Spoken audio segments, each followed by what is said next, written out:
Sir साहब, इस वक्त जो पाकिस्तान और भारत के हालात हैं, इन्हें तारीख के पस्त तरीन हालात कहा जा रहा है कि निचली तरीन सतह पर आ चुके हैं। यहाँ तक कि वो मुआहदा जो 6 दहाइयों में यानी 60 सालों में कभी निशाना नहीं बना इन तलखियों का, अब वो भी उसने मुअत्तल कर दिया है, जिसकी वजह से बहुत से सवाल अपनी जगह पर उठ रहे हैं।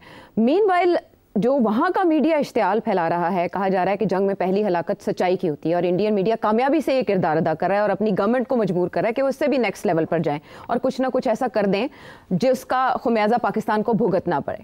और इसमें जो छोटी सी छोटी बात होती है उसका बतंगड़ बनाने में इंडियन मीडिया इस तरह से आ गया है। हमारे डिफेंस मिनिस्टर ख्वाजा आसिफ ने एक बरतानवी खबर-ए-रसानी इदारे को एक इंटरव्यू दिया जिसमें उन्होंने खदशात के ऊपर बात की। उनसे क्वेश्चन इस अंदाज में किए गए यल्दा हाकिम की तरफ से, जो न्यूज़ प्रेजेंटर थी, कि उन्हें जवाब में ये कहना पड़ा कि अगर भारत इनिशिएट करेगा तो हम नाप तोल के जवाब देंगे।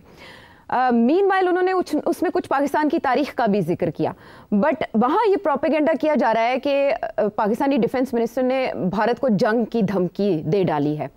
इस तरह की सिचुएशन, इस तरह के बयानात को इंडिया कैसे एक्सप्लॉइट कर सकता है अपने हक में? ख्वाजा साहब का स्टेटमेंट बाय एंड लार्ज तो बिल्कुल ऑन टारगेट है। अच्छा, कि इंडिया ने ये सारा शुरू किया काम, लड़ाई झगड़े की बातें करना, और उनके मीडिया ने और उनके एक्स रिटायर्ड लोगों ने, फौजियों ने सब इतना हाइप क्रिएट कर दिया, वॉर वॉर वॉर की बातें शुरू कर दी है। तो हम तो बड़े रिलैक्स्ड हैं, हमने ऐसी कोई बात नहीं की। अलबत्ता ये है कि अगर कोई ऐसी बात होती है तो हम मुंह तोड़ जवाब देंगे, ये बेसिकली उन्होंने कहा है। तो इसमें तो कोई इतराज़ नहीं हो सकता, यही कहना है। जिस चीज़ पे कोई थोड़ा बहुत इशू बन सकता है अगर उसको आउट ऑफ कॉन्टेक्स्ट लिया जाए, तो उनसे ये पूछा गया था कि दहशतगर्दी और टेररिज्म और जिहादी ग्रुप्स और ये वो, तो उसके ये आप तो इनको सपोर्ट करते रहे हैं इन द पास्ट, आपकी हिस्ट्री रही है, आपकी हिस्ट्री रही है, तो आप कैसे अब डिनाई कर सकते हैं कि आपने ये फिर उनके ज़रिए नहीं किया। तो उसका जवाब जो उन्होंने दिया, मैं उससे इतना मुतमईन नहीं हूँ। उन्होंने ये कहा कि जी हमने किया है, मगर अमेरिका के कहने पे किया है, और अब हम सब भुगत रहे हैं। और तो मतलब ये मेरा ख्याल है, ये कहने की क्या ज़रूरत है कि हमने किया है और अमेरिका के कहने पे किया है। इससे कोई आपको हमदर्दी नहीं मिलती।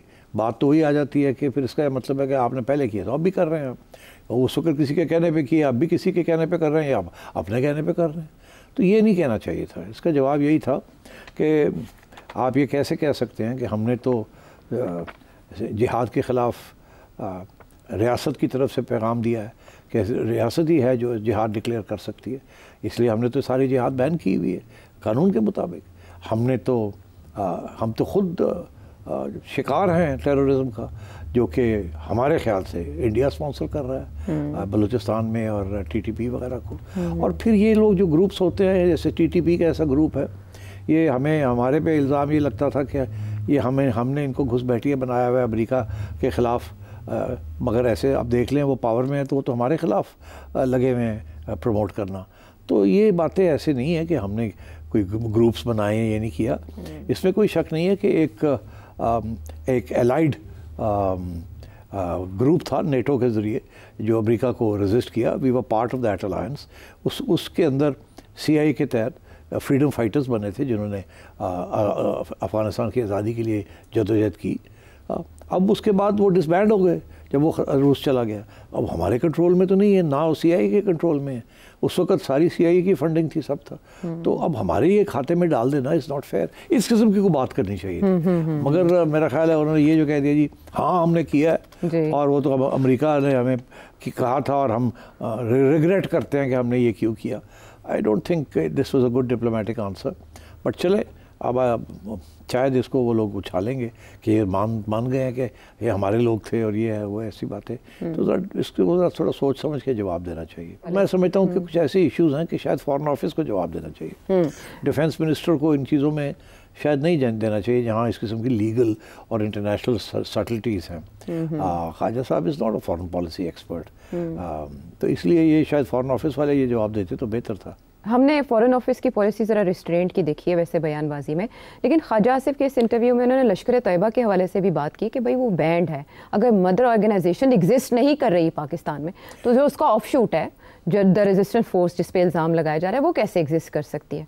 तो बहरहाल इसको जवाब बेहतर हो सकता था, ये इससे भी बेहतर हो सकता था। मीनवाइल वो आलमी ताकतों से कह रहे हैं कि वो किरदार अदा करें जो इस वक्त ग्लोबल पावर्स हैं, डी एस्केलेट करने में। हाँ, वो अब वो एक नया इशू बन गया कि आलमी पावर्स जो हैं वो क्यों रोल अदा करें। वो पहली बात तो ये है कि इस वक्त तक तो कोई आलमी पावर ने इंडिकेट नहीं किया कि वो परेशान है या इस चीज़ को इतना उछाला नहीं जा रहा बाहर मीडिया, इंटरनेशनल मीडिया में। बस जो बयान आए हैं सबकी तरफ से, उसमें सब ने यही कहा कि हम कंडेम करते हैं टेररिज्म को। वो तो जहाँ भी टेररिज्म होगी तो ऐसी बात होगी। दूसरी बात ये, किसी ने ये नहीं कहा कि इसके पीछे पाकिस्तान का हाथ है। तो इंडिया अगर ये समझ रहा था कि ये दुनिया को कन्विंस कर लेगा कि जी पाकिस्तान का हाथ है, इतना बड़ा ड्रामा किया है, जेडी वैंस था, उनके कान भरे होंगे, ये सारा मीडिया को वेप अप किया कि पाकिस्तान पहले दिन से पूरा एक बराज है ना ब्लिट्सक्रीग की।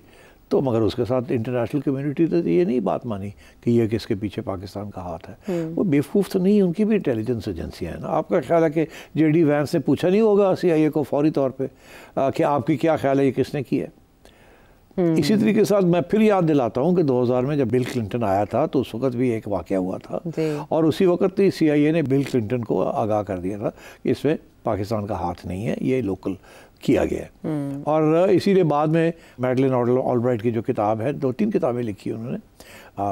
तो एक में हिलरी क्लिंटन का प्रेफेस है और एक में ख़ुद वो लिखती हैं कि क्लिंटन ने ये कहा था कि ये हमारा नहीं ख्याल कि ये पाकिस्तान ने किया, ये लोकली था ये इशू। इशारा यही था कि फॉल्स फ्लैग ऑपरेशन है या ये लोकल एथनिक कॉन्फ्लिक्ट थी क्योंकि सिख मारे गए थे तो हिंदुओं ने सिखों को मार दिया। तो वहाँ इंडिया में काफ़ी शोर पड़ा था, तो फिर वो किताब में से जो इंडियन एडिशन थी उसमें से वो निकालना पड़ा वो पार्ट, मगर इंटरनेशनल एडिशन में अभी भी है। और उसका हवाला भी साग डार साहब ने पढ़ा जा सकता है कि वहाँ अमेरिका में क्या सोचा है। अमेरिका की तरफ से ये स्टेटमेंट आना कि हम सूरत हाल का बगौर जायज़ा ले रहे हैं लेकिन इससे आगे ना जाना या कश्मीर की सिचुएशन पे कोई तबसरा ना करना, क्या जाहिर करता है? डोनाल्ड ट्रंप माजी में इमरान खान साहब को सालसी की पेशकश कर चुके कश्मीर के मामले को लेकर इंडिया और पाकिस्तान के दरमियान। वो एक दाई रहे हैं इंटरनेशनली कि वो आम चाहते हैं यूक्रेन वॉर के ऊपर या गजा के ऊपर। उनकी जो स्टेटमेंट रही कश्मीर के हवाले से वो इतने इनरिलेवेंट या क्यों इनडिफरेंट फील करवा रहे हैं? कश्मीर के बारे में सारी दुनिया इंडिफरेंट है। UN रेजोल्यूशंस ख़त्म हो गए, उन्होंने कहा जी शिमला एग्रीमेंट के बाद UN रेजोल्यूशंस की कोई अहमियत नहीं। ये तो इंटरनेशनल कम्युनिटी का ये रवैया है, एटीट्यूड ये है। और आपने भी शिमला के अंदर यही कहा था कि बायलैटरली हम डिस्कस करेंगे ये। तो उसके बाद फिर आपका इंटरनेशनल स्टैंड जो है वो कमज़ोर हो गया ना। अब तो अच्छी बात है, आपने खुद ही कह दिया कि हमने शिमला एग्रीमेंट विद इन अबेंस कर दी है, तो अब आप फिर बात करें इंटरनेशनल फोरम्स के अंदर।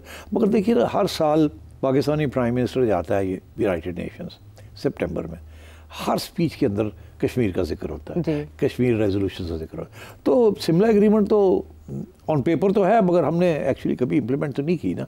हम तो वही UN रेजोल्यूशंस लेके बैठे हुए हैं UN। और मैं वो correct, that is also correct.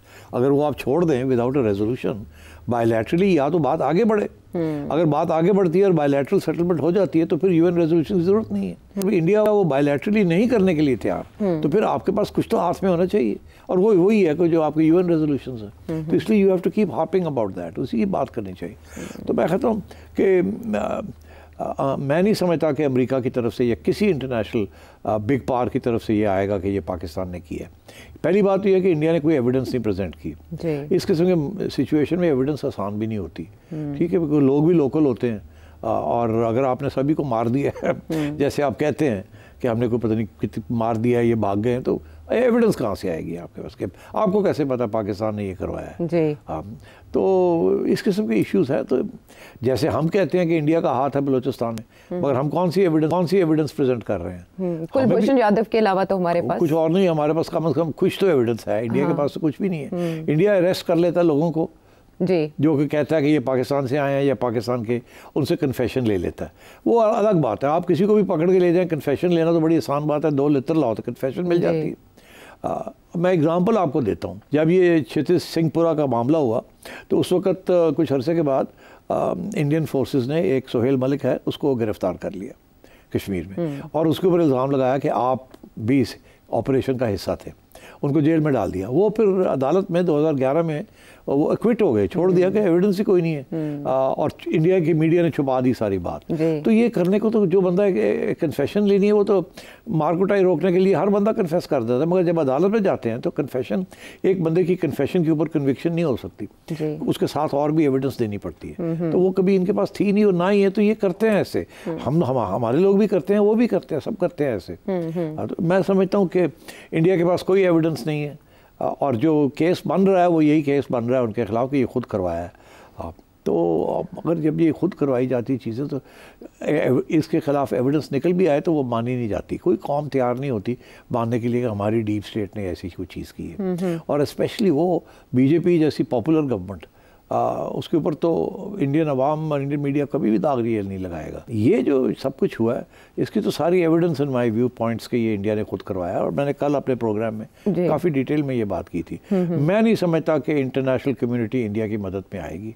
वो इंडिया का बयानिया नहीं मानेगी। इंडिया का मीडिया की जो ज़ोर से शोर जो पड़ा हुआ है इसको वो बिल्कुल नज़रअंदाज कर देंगे। And I don't think this will matter much.